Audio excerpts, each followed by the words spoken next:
Merry Christmas, guys. I wanted a coffee, something warm. I went for my run this morning. So I got my run done. I took a cold shower. It was pretty fucking cold, but now I'm enjoying the sun. The Count of Monte Cristo. By far one of the best novels I ever read. I feel like the author of The Shawshank Redemption, if you guys know, it was written by Stephen King, turned into a movie.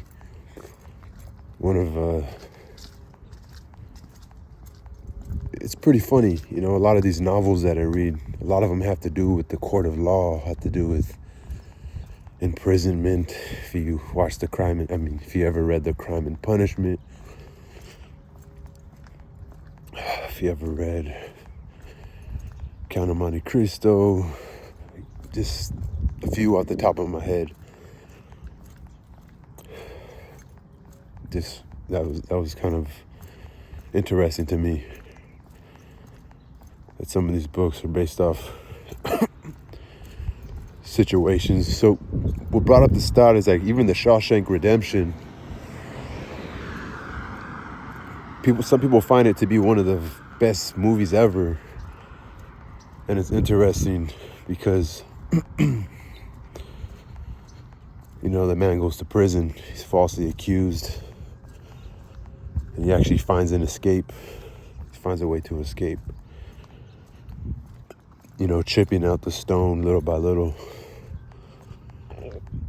Then he goes and finds some money that was buried away. I'm not sure if Stephen King ever read the Monte Cristo, you know, the Count of Monte Cristo. But I definitely think if he did, that the Monte Cristo was an inspiration. But again, these are just common stories. But I would say The Shawshank Redemption is a real simplistic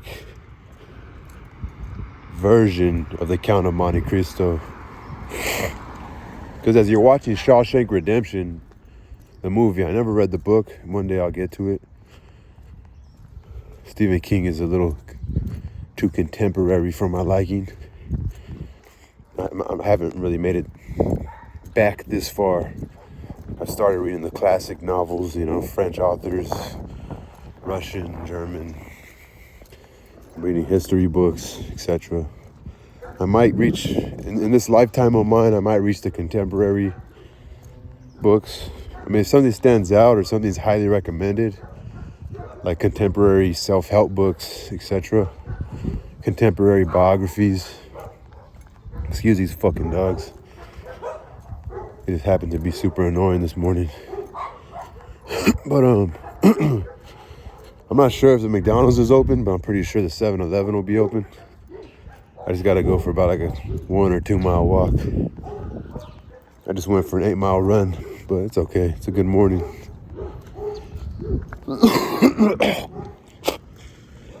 So, the Count of Monte Cristo, man. It's just the genius of the author.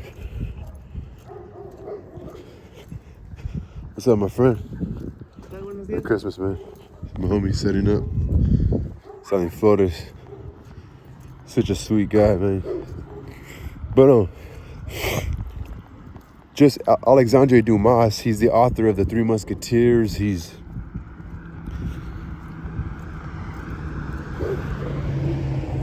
wrote some other books I haven't read yet. But just you know, okay, going back to The Shawshank Redemption, you know, a big part of why people like that movie is kind of the twist at the end, you know, the twist of him escaping. You know, his whole, the author, the idea that he hid away the whole time. The main character, I only watched the movie. The main character in the movie, without even the audience knowing, he was like chipping away at his prison cell, and he dug a hole to escape. That's like the big twist of the movie. And you know, in the Count of Monte Cristo, it happens in the beginning of the movie, where Edmond Dantes, who eventually becomes the Count of Monte Cristo, eventually escapes with the help of a man who he considers to be one of his the most important men in his life besides his father, which was another prisoner in the dungeon that Edmond Dantes was falsely imprisoned in, considered to be a real threat and a danger to society. And the men who were in charge of the reason why he was in prison, even the crown prosecutor who had the power to free Edmond Dantes and knew Edmond Dantes was innocent, but turned his back on him. Edmond Dantes becomes the Count of Monte Cristo, and sophisticatedly, I don't know if it's a word, but with high sophistication and intelligence, Edmond Dantes implements his scheme of vengeance. I'm sure it's not as loud as it is for you guys, but that dog's fucking annoying. It's a strong bark, but it's annoying. Fucking annoying motherfucking dog. Can't you see the mind of James is doing a video? Jesus Christ. Did you guys notice these glasses are transitioned? So anyway, the Count of Monte Cristo, in a highly sophisticated way, he brings vengeance. But it's also a tragedy, a love tragedy, because he was a young man who was moving up in life. And right before he moved up in life, he had enemies in his career, but he also had an enemy who was trying to take away the woman that loved him, his fiance. And when he goes to prison, his fiance doesn't really know why he ended up in prison. He didn't. But he ended up, he ends up being in prison for 14 years. And his fiance moves on, Think of these motherfuckers. At least their barks aren't as loud. But his fiance ends up moving on. It's kind of sad because even at the end, he doesn't end up being with her. One of my favorite chapters is called Ideology. I feel like Alexandre Dumas becomes he gets real deep in his philosophy. And also, so Jack in the Box is open, so McDonald's should definitely be open. I'm just passing by a Jack in the Box right now. And also, as I'm reading it towards the end of the book, so before Edmond Dantes was falsely imprisoned, he had a job and his boss was real good to him. And his boss was actually trying to fight for him, like in court, like representing him, kind of like testifying that he's a good person. Like, this can't be true. Like, he's a good kid, because he was young when he got falsely imprisoned. He's a good kid. Like, what's going on? And then when Edmond Dantes goes to prison, his dad was like too old to work. So his dad ended up dying of starvation. But his boss, he tried his best to help him, but the dad, he allowed himself to starve because he was just sad for his child. Even his fiance at the time, for the first year, she was trying to get the father to move in with her so she could take care of him. But the father, he was just heartbroken because his son. And so at the end, Edmond Dantes, who at this point is the Count of Monte Cristo, he becomes real close with the son of his boss, but the boss died, you know. He ended up dying while Monte Cristo was locked up. And so he's pretty much telling him. So there was like a similar situation where the Count of Monte Cristo, the son of the Count of Monte Cristo's boss, who he had who he appreciated. So, Edmond Dantes, who was the Count of Monte Cristo, was pretty much looking after his boss's son, kind of putting him up on game, about life. Because the one that, I'll just say his name. His name's Morale. Morale really loves this woman, but she got poisoned. And so he's really heartbroken. But Edmond Dantes is telling him, well, there used to be this man who loved this woman. He got falsely imprisoned. His dad died of starvation. His woman ended up marrying his enemy, who was one of the reasons why he ended up being falsely accused and put in prison. And he's like, do you feel like you have it worse?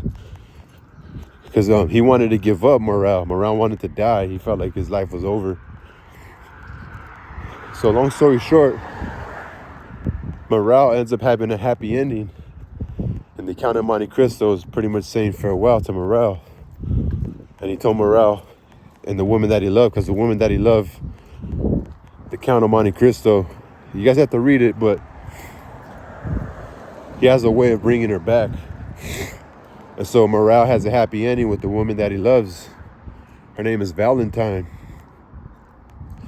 And the Count of Monte Cristo is saying farewell and saying bye to them. Like, why you have to leave? He's like, I just got to go. Like, my task of vengeance, I already did what I had to do.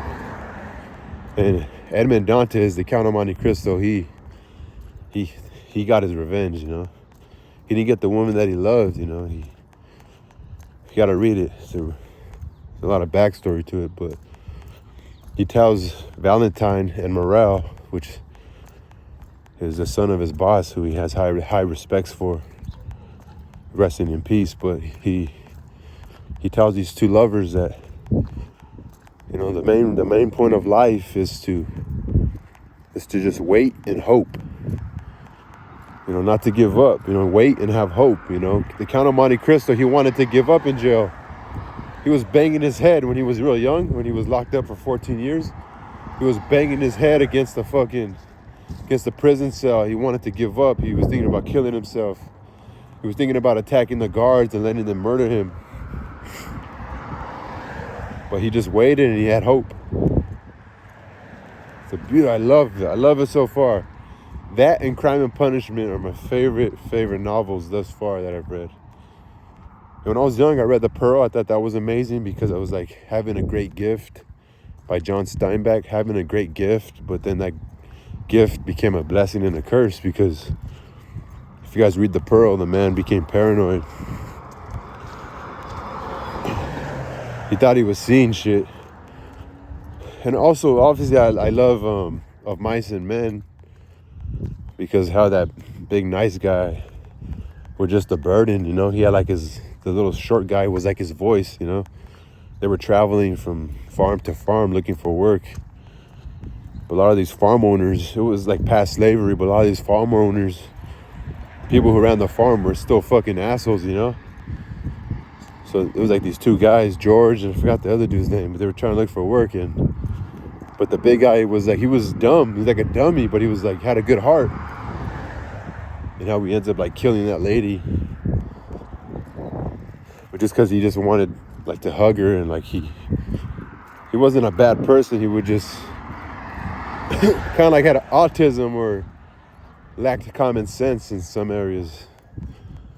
But he was a great worker because he was like this strong, big dummy, Like that's one of my favorites. The Metamorphosis. I like. There's a lot of good ones. There's a lot of good ones. The Alchemist. Anyway, The Count of Monte Cristo.